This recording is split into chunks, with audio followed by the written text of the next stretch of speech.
Hi everyone! Welcome back to my channel, and for today's video, andito tayo ngayon sa property. Kung nakita nyo dati, mga around February, wala pa tong ganitong development. So, this is the property, yung 1 minute to Tagaytay, andyan. Ayan yung highway, ayan o, yung daan na yan, gagawing sementado. Ayan, going to highway. So, 1 minute to Tagaytay. So, papakita ko kung gaano siyang kalapit sa Tagaytay. Actually, maglalakad ka lang from here, tawid ka dyan, tapos Tagaytay na yan, boundary. Ito is Salaban, Amadeo po ang location. So as of now, ayan siya, ongoing development. Yan, papakita ko at the end of the video kung gaano siya kalapit from here going to Tagaytay Sky Ranch. So around mga 8 or 7 minutes. Tapos dyan sa, ayan, main highway na yan, yun nandyan. Papakita ko rin yan sa end of this video. So right now, ayan siya, undergoing development. But right now wala siyang available dito. But mag-open ang expansion soon. So magkakaroon ng mga available lots. Siguro para makita nyo muna is I will show you muna yung drone shot of this property, yung dati. Ayan, para makita nyo gaano siyang kalawak and kalapit dito sa Tagaytay. Tagaytay Bypass Road, no? So ayan, pakita ko muna siya dito.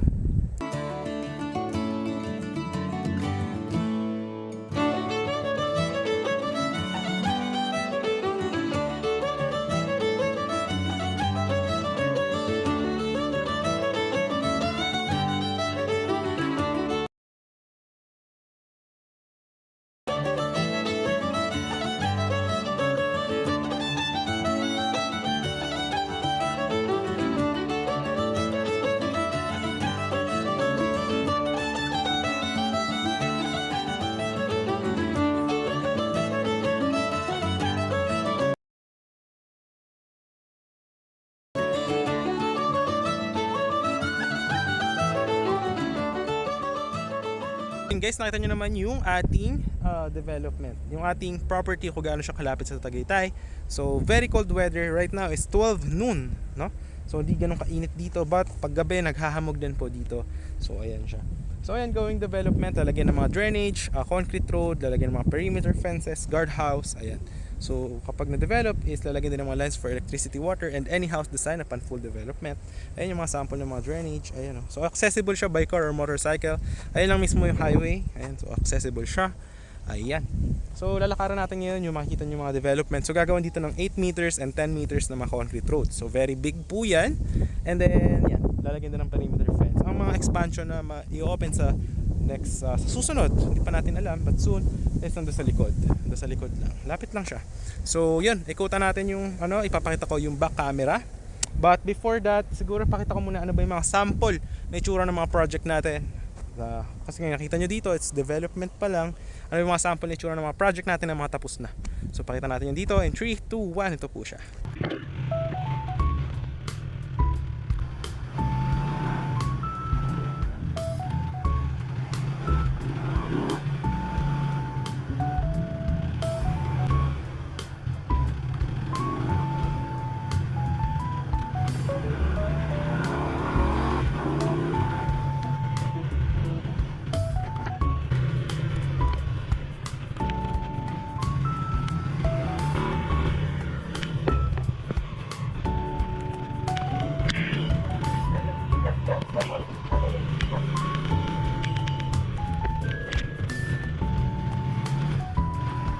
Yes, ito yung isa sa inikutan natin na katabi lang nung project natin na bagong open.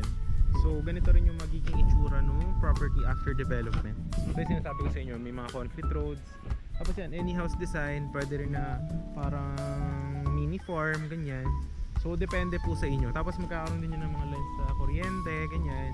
Tapos yan, pwede rin ng mga malaking houses or what. So yan, mga ganyan. Pwede nyo rin bakudan, tapos lagay ng mga halaman. So depende na po yan sa inyo. So yan, actually dito katabi niya lang din tong yung project namin na yun na bagong bukas. So dito is yung mga client na kumuha dati, yan, natapos na kasi yung development dito. So yan, dito na sila nakatira. So actually mga ano lang to, mga actually 7 minutes to Tagaytay. Yung sa property kanina mga 10 minutes. Kasi mga 3 minutes from the property going to this one. So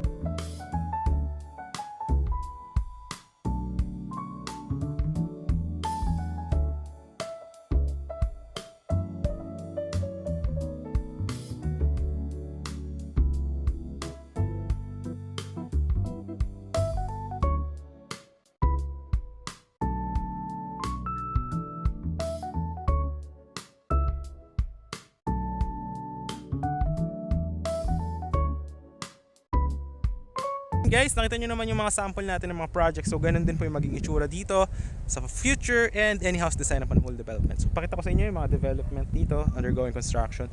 So congrats po sa mga clients na nag-avail before nung pre-selling pa lang siya.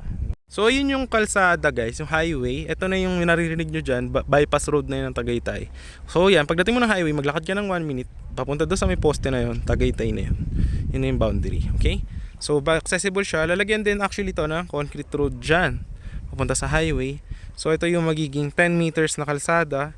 Dyan naman is mga 8 meters. Ayan. So ito yung mga drainage, ganyan.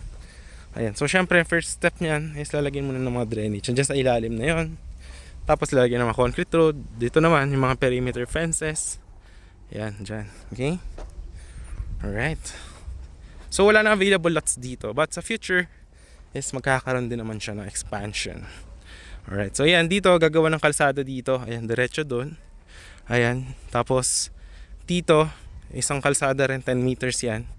Alright. Okay. Ayan, so ito siya. Kita nyo. Ayan yung mga equipment. Yan. Malamig dito guys. Pag nakapunta kayo dito.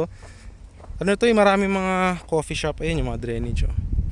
Maraming mga coffee shop dito na sikat. Tapos may mga bulaluhan. Tagaytay. Halos Tagaytay na kasi ito guys. Tapos free transfer of title din tong mga project natin. Ayan.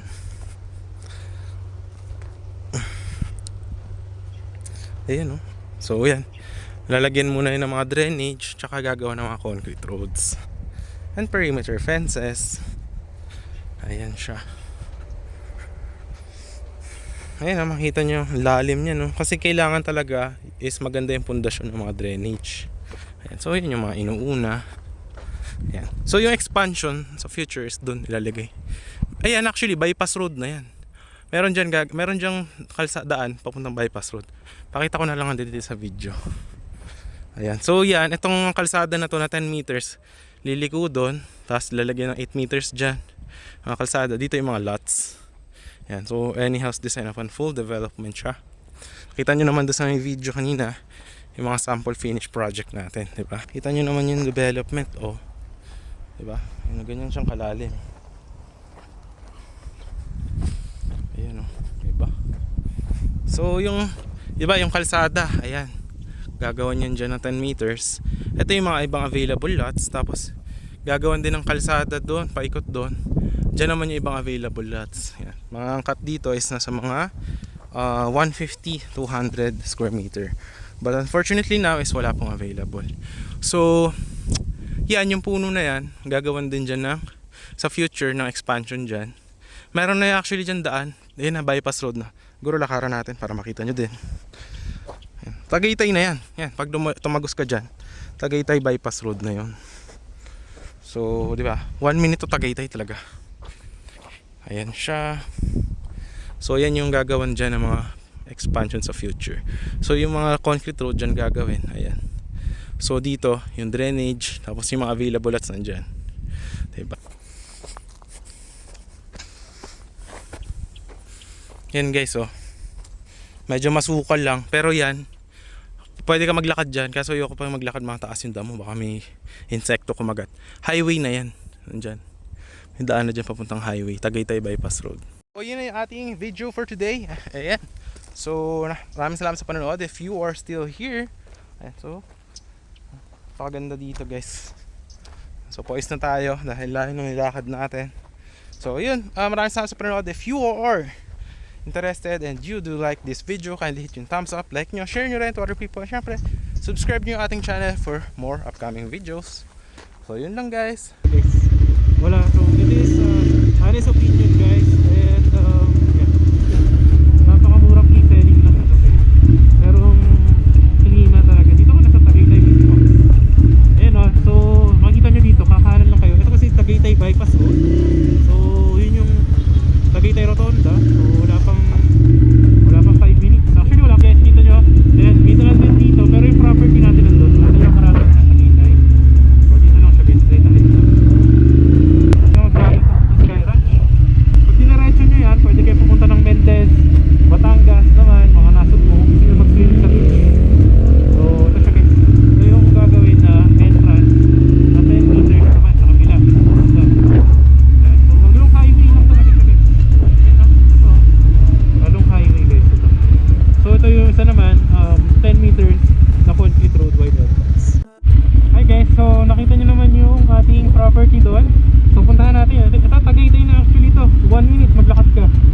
jogging ka 5 minutes na, Tagaytay na. Yung mga Sky Ranch. So, pakita natin. Dire-dire nyo lang dito guys. Ayan, yung mga kainan, no? Talagang prime location siya guys. Pero ang presyo, kasi ayan, nakakalamig guys magkagabi. Ayan, magkagala ka ng dito.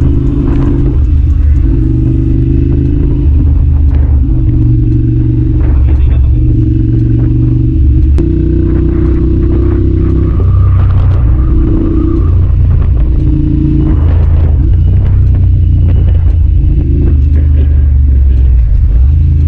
So yun na guys, we are now here. So wala pa 5 minutes from the property. Nandito na tayo sa Sky Ranch. Ayan o, Tagaytay Sky Ranch.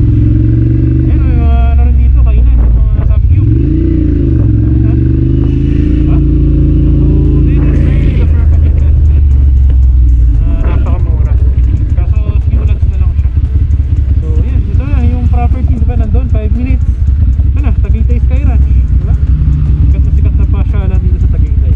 And the weather, kita mo naman yung hamog. Ayan o. Diba? Ang taas ng above sea level nito, 600 meters above sea level. Doon sa pinuntahan niya, nasa mga 550 meters. Kaya same weather lang sila. Ayan na mismo yung hamog. Kita nyo. So yun lang guys,